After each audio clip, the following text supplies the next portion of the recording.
환경이 좋아서 여기에 투자를 했거나 아니면 이제 상속을 받았으니까 이 토지가 갖고 있는 여러 가지 제한 내지는 이력들을 우리는 살펴볼 필요가 있는 것이죠. 안녕하세요. DDR 부동산 연구원의 서영창입니다. 이번 시간에는 9,000평 이상의 대형 임야를 가치 평가할 때 기준들을 설명드리겠습니다. 구독, 좋아요, 알림 설정 해주시고, 이런 경우 외에 다른 공부를 하시고 싶은 분은 저희 네이버 카페에서 많은 자료들을 공부하시기 바랍니다.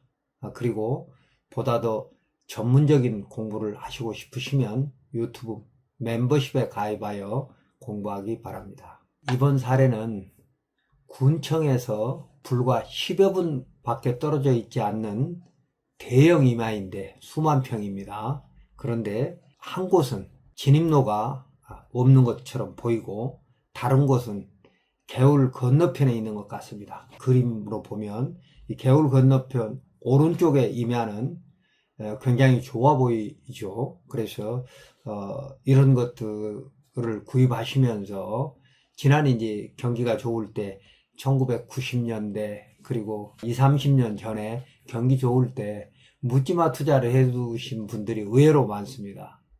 그래서 이렇게 큰 임야를 구입했다가 지금 이제 나이도 어느 정도 되고 그래서 이걸 팔까 아니면 어떤 식으로 개발을 해볼까 뭐 이런 고민들을 하시는 분들이 의외로 많습니다.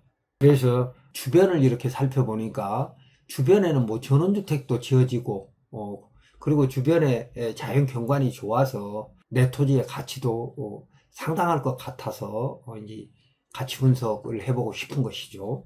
제가 이제 답변을 드리면 토지의 가치는 주변의 자연환경도 중요하지만 주로 개발 가치인 인허가 가치로 평가할 수밖에 없습니다. 왜냐하면 제가 이런 땅을 팔려고 하면 이제 매수자가 있을 텐데 그 매수자가 원하는 용도로 내가 만들거나 아니면 그런 원하는 용도의 건축물을 지을 수 있는 요건을 만들어 놔야 되잖아요. 그래야 매수자가 쉽게 구입할 수 있는데 특히 이런 비도시 지역은 수요보다 공급이 워낙 많아서 황금성이 굉장히 약합니다. 그러니까 아파트나 상가처럼 황금성이 상대적으로 높은 곳이 아니라는 것이죠. 그래서 이런 걸 투자하실 때는 굉장히 조심해야 되는데 그런 부분들은 이제 별도로 공부하기로 하고 이번 시간에는 농림지역에 있는 보전산지, 그러니까 농림지역이 뭔지는 아시죠? 국토계획법에 의해서 국토를 21개 용도지역으로 나누어서 국토 효율지역 이용을 위해서 헌법 122조에는 국토 효율지역 이용을 위해서 법률로 여러 가지 규제를 정할 수 있도록 되어 있습니다. 그 대표적인 게 국토기본법에 의한 국토종합계획, 그리고 시도종합계획, 그리고 시군종합계획이 있는데 그 시군종합계획이 도시계획으로 바뀌어서 도시관리계획으로 구체화되면서 사유재산권을 사실상 제한하고 있는 것이죠. 그래서 이제 도시관리계획에 의한 용도지역이 첫 번째 제일 중요한 거예요. 근데 이런 곳은 대부분 농림지역일 가능성이 높아요. 그래서 토지이용계획 확인서를 우리는 반드시 토지이용 사이트에 들어가서 토지이용계획 확인서를 이제 봐야 된다는 것입니다. 그러면 토지이용 사이트에서 토지이용계획 확인서를 봤더니 지목은 임야이고 면적은 17만 그리고 농림지역으로 이렇게 표시되어 있는데 다른 법령에 의한 그러니까 농림지역은 국토계획법에 의한 21가지 용도지역 중에 하나이죠. 근데 다른 법령에 의한 용도지역은 이제 가축사육 제한구역이 이곳에는 많았고요. 그리고 이제 산지관리법에 의한 보전산지 중 임업용 산지입니다. 간략히 말씀드리면 보전산지 중 임업용 산지는 농림업인이거나 아니면 관광휴양용 시설 그리고 공익시설 외에는 일체 개발이 안 됩니다. 그러니까 농업인 외에 도시인이거나 또 다른 용도로는 일체 개발이 안 된다는 것이죠. 그래서 산지관리법에 의한 행위 제한을 봐야 됩니다. 그리고 뭐 토속 채취 제한 지역이라든지 공장 설립 승인 지역이라든지 이런 건 뭐 크게 중요하지 않고 이 사이트에 들어가면 이런 각종 법령에 의한 행위 제한이 어떤 것이다라는 게 쭉 밑에 나열이 돼 있거든요. 그런 건 여러분이 별도로 공부를 하시고, 이번 시간에는 농림지역의 준보전 산지는 어떤 제한이 있는지만 기본적으로 설명해 보도록 하겠습니다. 자, 그렇다면 토지이음 사이트에서 용도지역 그리고 용도지역별 행위 제한들을 이제 검토하고 나서 그 다음에 이제 우리가 자연환경이 좋아서 여기에 투자를 했거나 아니면 이제 상속을 받았으니까 이 토지가 갖고 있는 여러 가지 제한 내지는 뭐 이력들을 우리는 살펴볼 필요가 있는 것이죠. 그게 이제 18가지 부동산 공부가 한 곳에 모여져 있는 게 부동산 종합증명이라고 그랬지 않습니까? 그래서 일사편리 사이트를 국토부가 제공하고 있거든요. 여기에 들어가서 종합증명서 열람 발급을 해보면 소재 지번 들어가서 이제 찾으면 되는데, 이 필지는 이제 국가 땅입니다. 그래서 제가 순서대로 찾아보니까 이렇게 돼 있어요. 지목은 하천이고 소유자는 환경부입니다. 근데 이 지목이 하천인 이 땅이 우리를 검토해야 될 필요가 있는 이유가 뭐냐면, 이게 내 땅이라면 이 큰 길에서 이게 이제 2차선 큰 길입니다.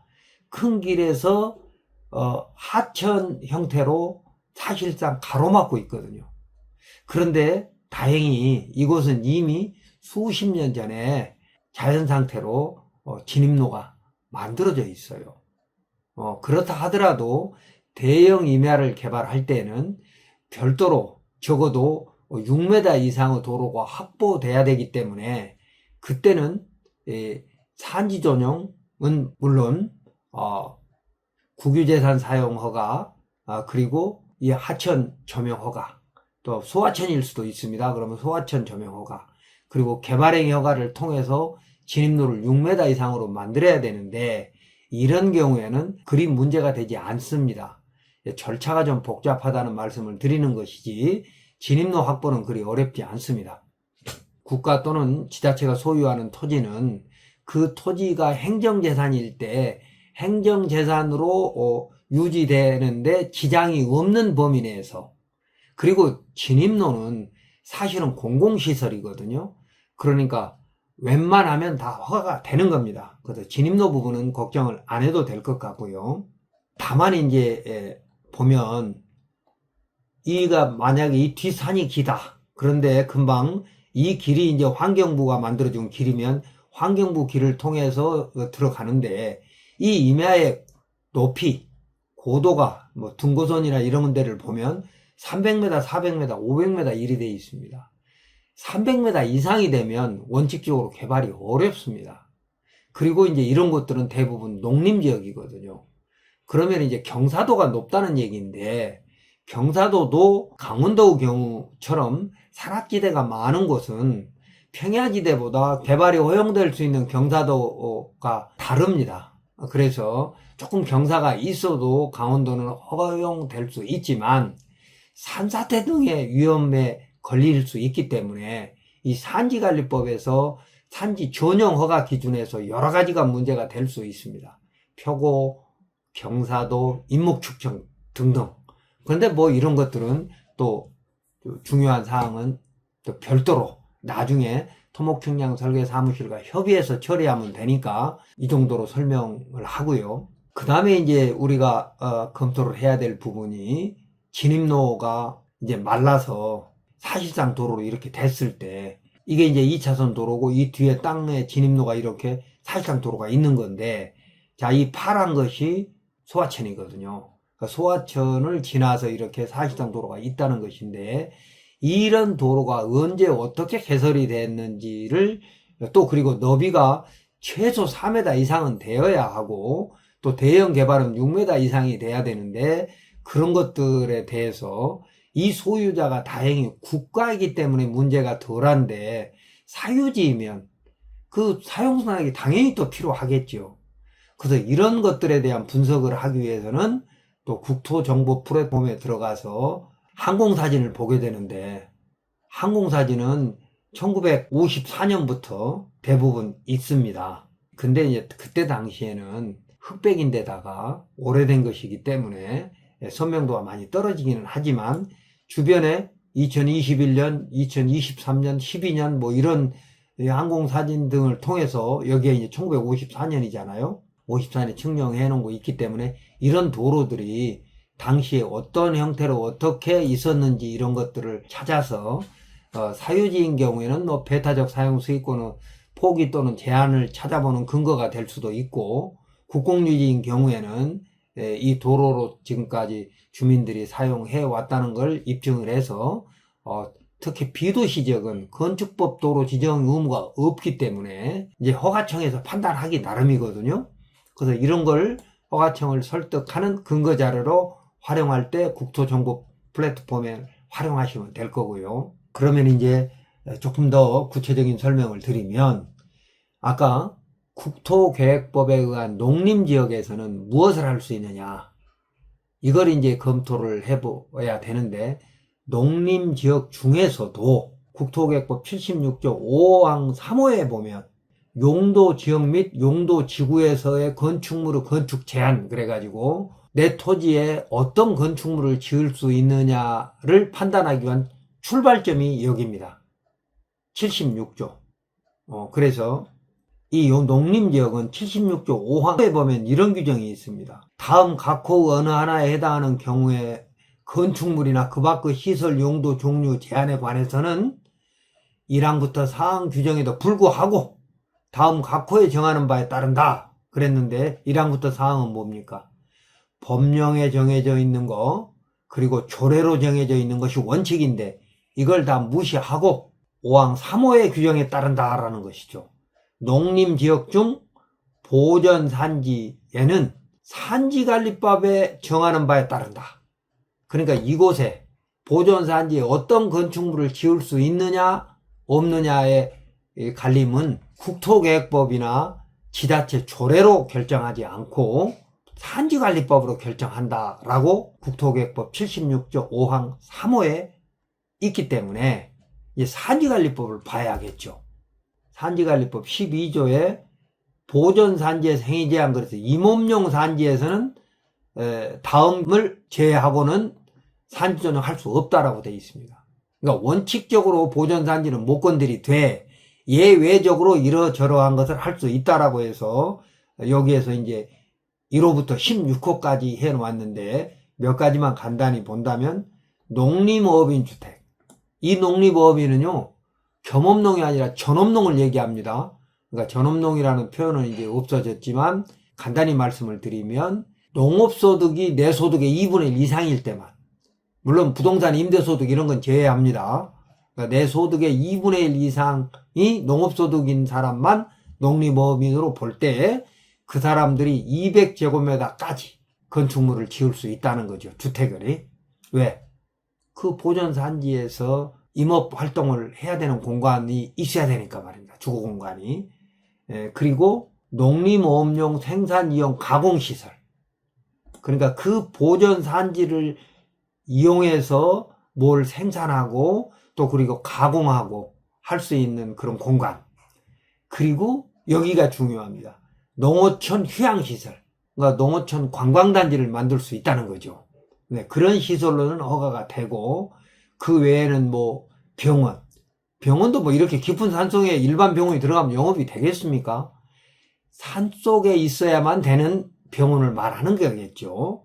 그리고 사회복지시설, 청소년 수련시설 이런 것들이 허용되고, 지역사회 개발 및 산업발전에 필요한 시설, 이건 이제 산림청장과 개발해주는 이제 군청이나 도청, 그리고 농림부 장관, 뭐 이런 데서 관련 이제 판단하시겠지만, 종합적으로 지역사회 개발과 산업발전에 필요한 시설 설치라고 해서 이런 내용들이 산지관리법 시행령 12조에 구체적으로 되어 있습니다. 그러니까 여러분이 원칙적으로 농림업인에는 안 된다. 그리고 허용될 수 있는 시설은 시행령을 봐야 한다. 이 정도까지만 공부를 하시면서 법령을 산지관리법까지 보시고, 그 다음에도 하나 더 중요한 것은 뭐냐면 보존산지는 국토계획법을 적용하지 않는다라고 돼 있었는데, 국토계획법을 적용하지 않는다는 것은 허용건축물의 종류일 뿐이지 개발행위허가 기준이나 산지조정에서 표고, 경사도, 뭐 인목축척 이런 것들을 적용하면서 개발행위허가도 허가 기준도 적용 안 하겠다는 것은 아닙니다. 그래서 국토계획법에 의해서 농림업용만 적용하지 않겠다라는 조항이 국토계획법에 있습니다. 그래서 이제 그런 조항들을 토목측량설계사무실과 협의를 하면서 개발을 해 나가야 되는 것이고, 이제 이번 시간 정리를 하면 내가 보전산지를 상속을 받았거나 또는 뭐 가지고 있다 라고 했을 때 그게 농림지역일 가능성이 높은데, 만약에 농림지역에 있는 보전산지라고 한다면 원칙적으로 개발이 안 되는 것이고, 농림업인이거나 아니면 관광휴양시설 그리고 공익시설만 허용되기 때문에 내가 도시인이면 농업법인을 통해서 자격을 갖추거나, 아니면 내가 현지 농업인이 돼야 되는데 현지 농업인도 개발하는 허용시설물에 따라서 전업농만 될 수 있는 것이 있고 겸업농이 될 수 있는, 다른 소득이 있는데도 할 수 있는 뭐 그런 조건들이 따르거든요.